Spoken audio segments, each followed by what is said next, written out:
Yeah, like that. Thanks, Chris, for the tip. I totally forgot you can use the analog stick. That makes things so much easier for me, given that I am a stick player and all. But yeah, basically when it comes to the foundation of Dinosaurs mix-ups, like the compound basis of what makes it so strong is that he pretty much has a lot of option coverage just from his basic mix-ups.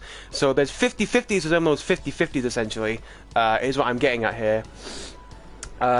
It's a very kind of conditional and read based vortex. Nothing's like 100% guaranteed, but it more so relies on the instincts of the player to really kind of get the best out of his mix-ups and just kind of abusing the fact that the opponent is using these certain options in retaliation to what Dinosaur wants to do. So I might as well move on to what else he's got for I suppose it would be, yeah, it does make sense to kind of cover his command grab options afterwards, first of all. He's got a safe jump, of course. This is done by a full jump, so let me try and demonstrate that.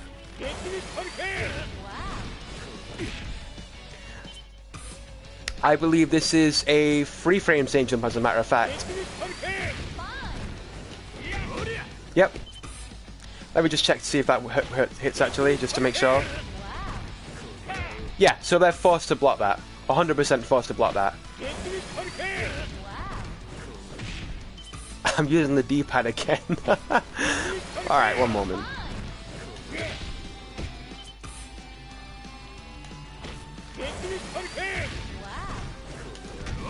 Like that.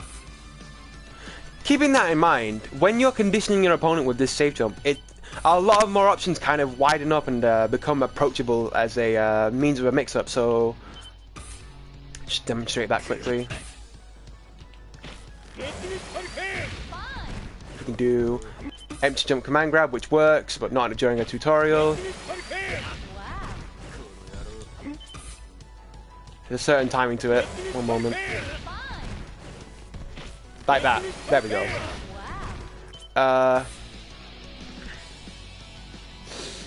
Of course, with that in mind as well, you can do empty jump low, etc, etc. There's a lot of options at your disposal here, basically, is what I'm trying to get at. But that's just pretty kind of the main foundation of what makes his mix-up so strong. Like, that's kind of the basics, if I were to put it. So I suppose it will be up to you in your own time to kind of really experiment further, but that's generally the general basis, and keeping that in mind, you can take it so fucking far. Like, you could do empty jump, do nothing, do a short hop, do it into an overhead, or an empty jump lower into command grab. Like, it goes on, basically. There's a lot of depth to the lasagna in terms of his vortex. The Mexican lasagna, if you will. There's a lot of depth to the Mexican lasagna, if you ask me. Okay, I think it would be best to it's probably best to stick to switch, just for stick to stick. Ugh, just to demonstrate his other options here. Because these cards are hard knockdown, so there's no point in trying to like attempt a tech roll anyway, so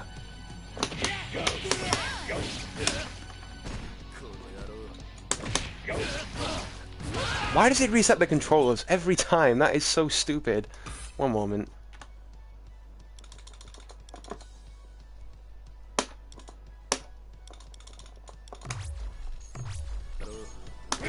Right, okay. It's really weird as well because it actually was set on A plus C, so that's really weird. Okay,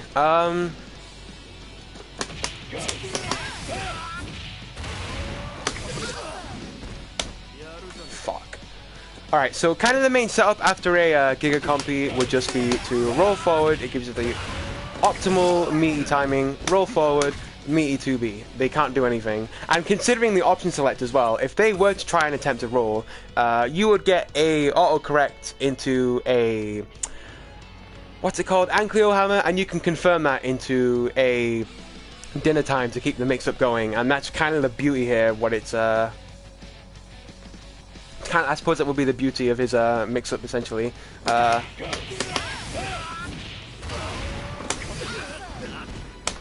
And again, of course, you have all these other options here at your disposal just to kind of mix them up with. Yeah, I mean, the general basis just to, you know, mix them up with what options you have. And there's a lot at your disposal, so you can do low, overhead, short hop into command grab. I mean, yeah, there's just a lot here to really kind of mess around with and just understand what is the appropriate option to use to cause to essentially to pretty much use the right option in the right situation versus the specific player is what I'm getting at here.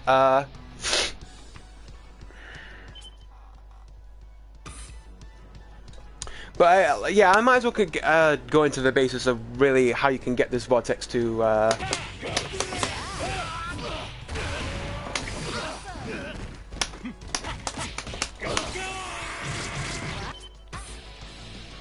I suppose it would be appropriate just to show combos and really like where the vortex kind of takes place. But I mean, if you really want to this is kind of just gonna be like a general basis. I'm not really gonna go too deep in terms of just like how his vortex operates and like every single option he has based off of that. I've already made a YouTube video on that, so my YouTube channel is of course the same as my gamer tag. So just search that up, and there should be plenty of videos on that. But I'm just gonna kind of give you a general basis just to show you that there's a lot this character can do off a knockdown. And you really, I can't stress this enough, you really need to take capitalization of this because it kind of defines the character as his own unique personality, if you will.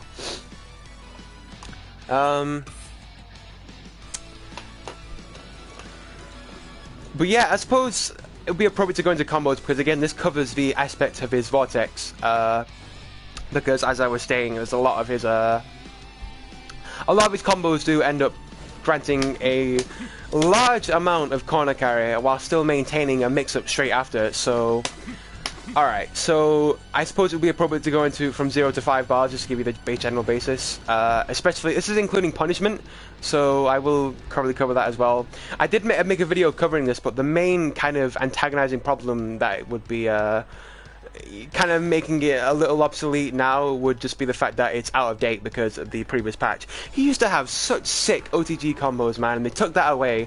He can't get any more than like 723 damage with full meter, which is like nothing compared to what other characters can get. It's not that he really needs damage output to begin with, but it's just something that he is lacking, which is really like a. No, let me rephrase altogether. His combo damage is like average, but the main traits of getting damage with this character is just through his vortex and mix-ups, just from the hesitation you're causing, just from you know, abusing his good pokes and just kind of pinning them down with all your options. You know what I mean? So. Alright, so meterless confirms. I suppose this would start off with like mid-range punishment, and I'll move on to corner just to really kind of give you the general base of what's the most optimized in these situations. So,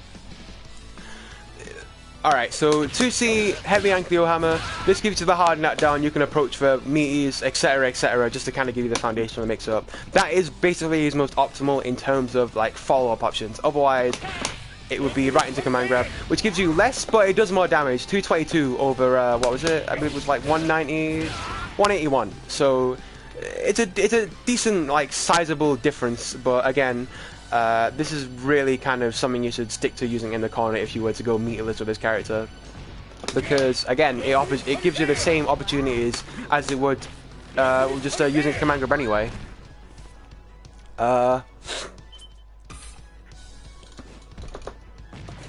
Of course, this can be done from taps, as it should be noted. Only just from 2, which is kind of a problem with this character as well, because without meter, this is what I was stressing as well earlier. Without meter, this character has very poor conversions from further out. Like the second hit of Ankylo hammer whiffs completely, and you're pretty much going to get punished for it like a good player every time. So essentially, disregarding the corner, this would still probably be your best punish just because it grants you a knockdown with taps. So that's something to keep in mind. Again, same for corner, no different. So I guess that would move on to his optimal 1-bar punishes. Alright, so now we're getting into the max mode stuff, and that is really where the character shines, because he gets a hell of a lot. As I've stressed enough lately, he's getting so much corner carry from like all of his conversions. So, for instance, that was mid-screen, and they already ended up in the corner just from like 1 conversion into taps. So, from taps into 2A. max mode, 2C, EX Ankylo Hammer, put him in the corner, and then just fuck them up, basically. That's just kind of the general basis of his, like his 1-bar combos. And of course, this can be done from 2C, 6A, same thing.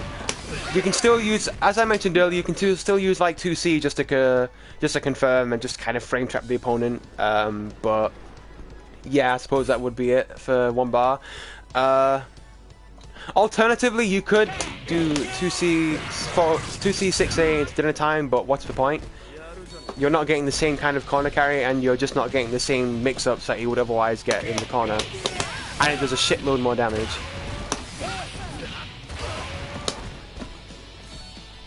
Like, that wasn't even the full thing, and I could have got like an extra, say, 30-40 points damage from using the OTG Ankylo Hammer. But otherwise, yeah, that's really kind of the basis. You don't really want to be spending a lot of meter, but yeah. Alright, take it easy, Craze. Have yourself a good one. I will upload this to YouTube, but in the meantime, I really just kind of want to I suppose, I don't even know how it works. I'll just have to look into this later since I've never really streamed before, but yeah, I'll give this a look into still. This will be on YouTube for sure.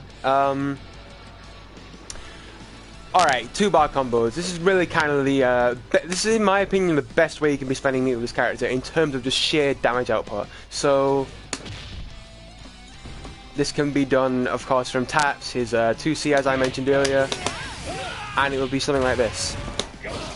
You're replacing the second EX Ankylo Hammer with the heavy one and just converting into his level 2 dinner time. That's a shitload of damage for 2 bars, by the way, and that's excluding the jump in too, so...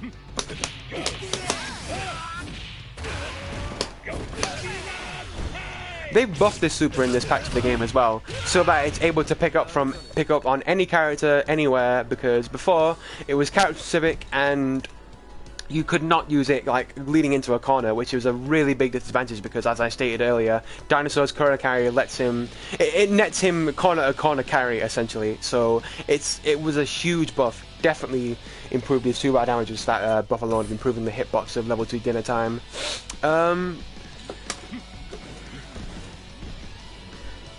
I suppose one other thing you can do if, well, I suppose it's kind of obsolete now, but I might as well show it.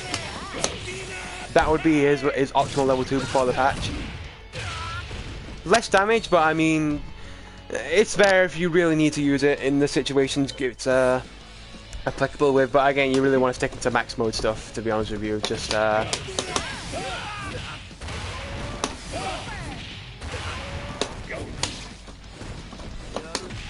one thing, actually, now that I think about it, one thing I should probably bring up with Jump D again is that I did forget to mention this a little earlier, but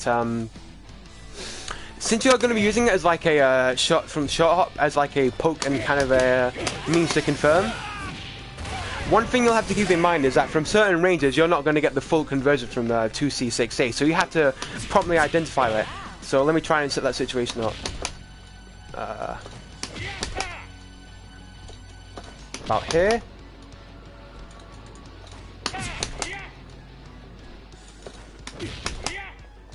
Little tricky, but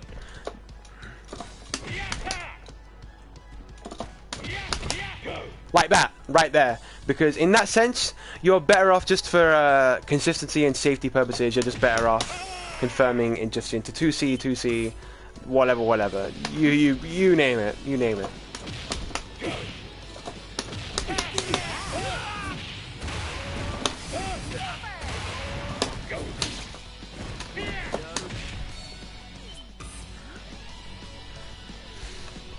Alright, but mainly just from these kind of combos, you just want to be doing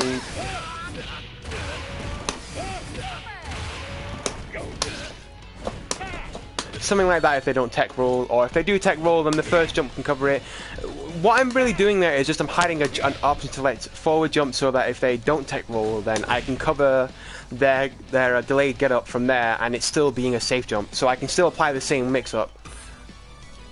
And it can be reacted to as well, that's the thing, but I did demonstrate this again in my Vortex video, so if you really do need an in-depth explanation to that and just kind of a general guide on the